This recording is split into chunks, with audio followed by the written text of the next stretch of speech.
peace, and love. Hope everyone's staying blessed today. So, the art and the law of pace. Pace. When we think about pace, think about somebody running a race. Gotta keep a certain speed to finish the race. For me, when I was young, I've always been big, but when I was young, I was much bigger than I looked for my age. I looked older. And so I always found myself in situations where I was trying to act older than I was and be older than I was and do things older than I was. And in time I found that, you know what? I was rushing life.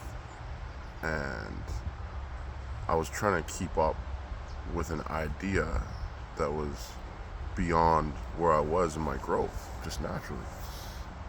And when you look at the scriptures, you look at Jesus. Now, it's amazing when you remove religion away from the stories that Jesus taught.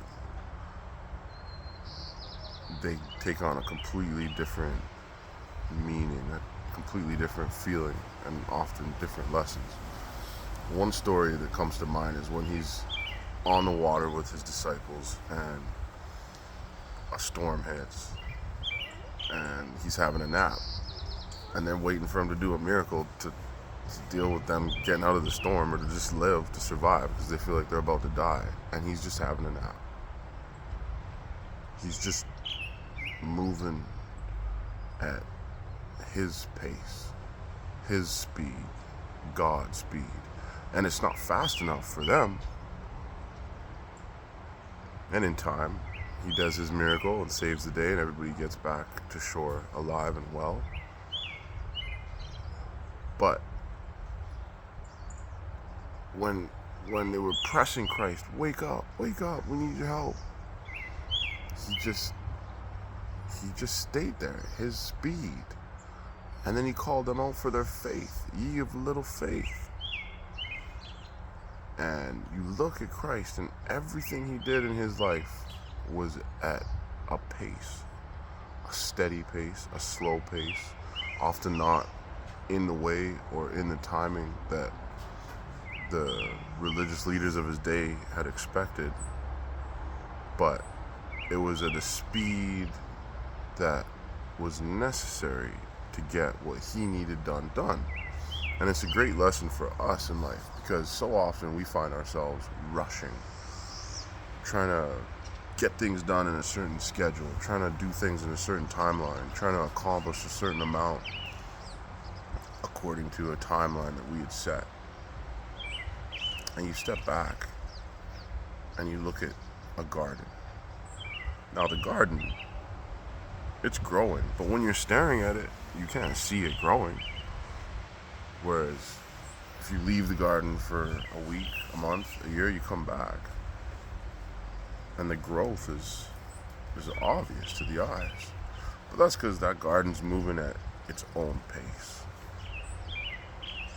And in a world, especially now, where everything's a notification away, every 5 minutes you're getting an email, constantly getting messages, constantly updates.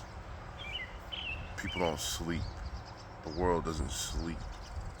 You might close your eyes, but you're really not resting. That phone, that notification, that Instagram, that Facebook, whatever it is, it never stops until you make it stop, until you decide that you're going to control the pace that your life goes at. Because many people find themselves in states of anxiety, depression, because they're not able to stop.